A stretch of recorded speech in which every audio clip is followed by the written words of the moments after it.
Welcome back. Round one of St George Formula One 1999. And we have a massive pack. And the man in front there at the moment, Miles Stewart. Miles Stewart on the front. He won here last year. He looks like he's leaned down to me. He's in pretty good shape. Was talking to him earlier today. He said he wasn't real sure how he was going to go because you're never sure in the first race. He's fairly confident, however, quietly confident, which is nice to see from He's Miles. had a mixed year, Miles. He did do some ITU races, but he had to deal with an injury, and it just kept coming back at him. Mark Fuel, tough race to sort of read the form of, because we've had people like Miles who've had some marvellous performances mixed up with some forgettable ones. Yeah, and we've also got Chris McCormack, who really hasn't done much in the last year in the big races, but he had a very good swim. He was well placed up there. Chris Hill has been consistent all year, and he looks aggressive. What will happen on this first bike leg is that they will settle in, and it'll be the first run that they'll really go for it. But I was talking to some of the experienced competitors beforehand, and they said what they try and do in this first half of the race is really intimidate the new guys. The new guys are excitable, is what Greg Bennett called them, and what they try and do is really show them how hard this racing is. And as they're coming back into transition, I think it's Chris McCormack is making a charge off the front. Yes, he has put a little bit of a gap in there, but quickly pulling up to him. Here's the rest of the field.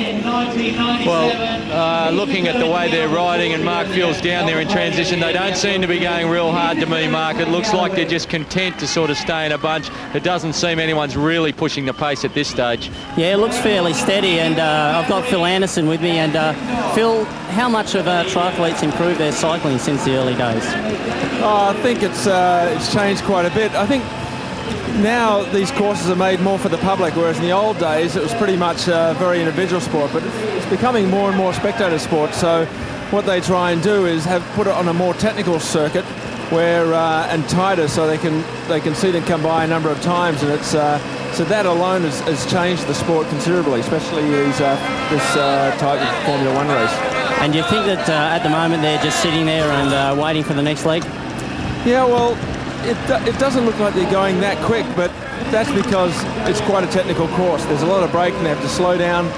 You know, they're taking these corners here at maybe 20 kilometres an hour, but then they have to accelerate back up to 40, and it's very tiring. And you know, it's interesting to see how they're going this first leg. At the moment, everybody's still together, but I imagine next time it's going to be quite a bit different when they come out of the water. Yeah, I think you're right. And 1 point, Billy, that Andrew Johns had a very poor swim. He was in about third last place, and he's towards the end of the pack, and that's going to make it a lot harder for him going in and out of these corners. Yeah, it's a good point, Mark, because we do often talk, Mark Dragon, about they're all in the one pack, but of course when you're at the back of that pack, it's a long way off the pace, and a lot of trouble can happen for you. Well, you've got to work that much harder at the back. If someone at the front sprints out of the corner, you've got to go twice as hard just to stay with the pack. Andrew Johns is actually lucky that no one's broken away. He's lucky that the pace is not really that fast. Brad Bevan been on the front for quite a while there. We see the lead swapping and changing around. Marcus Keller there looking like he's going to the front, but to me no one's doing any real work. It's just sort of, it's Jan Rahula up there. It's just sort of you know, sit and wait for the run. Just position yourself well for transition. Somebody like Jan Rahula actually is the type of guy to say, well, I'm not going to muck around. Let's go, guys. The pace is too slow. Let's crank it up a little bit, because he would like to hurt them before he goes into the run. It just suits the runners. This type of racing is suiting the runners. Well, Jan is a very tough competitor. Here we are on the Mitchin bike leg, and on the Xerox Tri Tour, Jan was part of a European team which took on a couple of Australian teams and a French combination. It was a new sort of format, a new concept. It worked very well, was very exciting.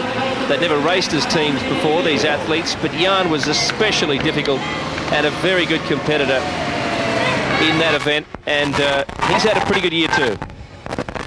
Well, someone off the back, Bryce Quirk, I think it is, young Bryce Quirk off the back, and that's interesting because the pace has certainly not been high. He may have had some technical problems. Mark Fuel may have seen whether he had any dramas in transition, Mark.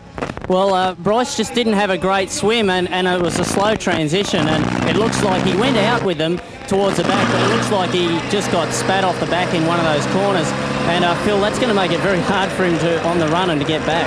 Yeah, he's got to be hating life right now. I'm sure he doesn't want to do this loop around this roundabout. He possibly just wants to jump back in with the group, because it's quite an advantage just sitting in the middle of that group as opposed to out in the back there. Well, Bryce is always a tough competitor. He'll keep going, but it's going to be very difficult from here. He was second in the Junior World Championships, but he's making life difficult for himself. Mark Lees was well placed in there. As you mentioned, Jan Rahula is very, very strong at the moment. He's come into this race saying he's not 100% fit, but he looks pretty good to me. He's a lot leaner than last year. Courtney Atkinson there on the left of your screen in the number 8. He's 20 years old this year. He was 8th last year in the series. And we're going to hear from the man that they all have to beat, Brad Bevan. Well, I haven't done a lot of racing since the last Formula One. I've sort of been in a forced rest of actually coming off an injury, an Achilles problem. So I had about 4 months of totally doing nothing. My first winter in 10 years, because I usually race summer. So it was a little bit different this year, but I enjoyed it, and I think I'm fresher because of it. It's hard to say first up how the form's going, but I think, this race will be a sort of a test race. I think everyone's sort of a little bit toey going into this first race of the series. But, I've been doing the work. I've done quite a lot of base work for the first time in a long time. So I'm hoping that the quality work that I've done over the last month will start coming through. But, if not this race, maybe the next one. Well, every year it's sort of hard to know who's actually going to be going really well, especially first race up. I think there's different guys that live for different events, but this one I'd say, Miles won this one last year, so he's in, it's one of his favourite races, so he'll be always tough to beat, although I haven't raced him for quite a while. But I think the qualifiers are sort of an unknown force. They've been doing some hard races to get to this point, so maybe they're sort of 100% fit, whereas a lot of us are just lifting into the series. Well, I live up in North Queensland, about an hour south of Cairns, a place called Merrawinni, which is a place of about 250, 300 people. Fairly small, but it's great for my training. It's a place that I get away, and there's not too many distractions. Conditions are fairly tough. The heat up there is quite hot, quite harsh. The pool I swim in can get up to 33.5 degrees, so that's tough. And if it's not hot, it's raining, which it has been the last couple of weeks. So it's a hard place, but where I do my best work.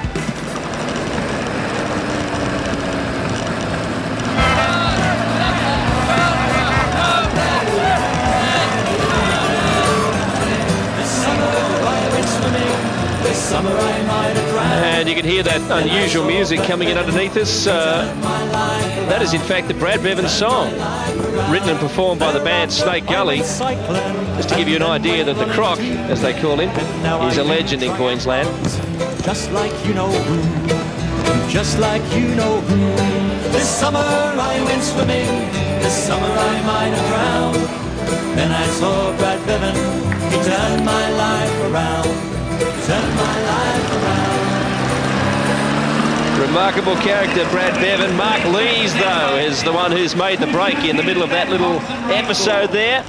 And we mentioned him earlier. Leesy's back and looking very good. Well, the two form athletes in the lead-up races, Bill, have been Mark Lees and Andrew Johns, along with Chris Hill. They're the form athletes. Mark Field, this is not unexpected as they get ready for the second phase of this race. Well, this was expected by Mark Lees. He's been riding a lot of cycle criteriums. He's been training with Robbie McEwen up on the Gold Coast, and he said that he was going to shake this cycle leg up, and he's really going for it. And Phil, he's really sped up the pack. No, yeah, as you can see now, they're starting to get organised behind, but they haven't got the speed that's needed. So I think it could look like this going to the run. And the other point to note was that Andrew Johns had moved up into third place, positioning himself for the run. That's his favourite leg, and he'll want to go in because due to his poor swim in the first one, he's probably not as confident in the choppy water that's developed. So he wants to be well placed going into that second round. Smart move from Johns, Mark Dragon. He would have had to do a little bit of work to get there, but he needs to be there. Yeah, certainly. To me, the race hasn't even begun yet. The race will start after this transition. That's when the race will start, and then you'll have obviously the run, swim, bike run to go.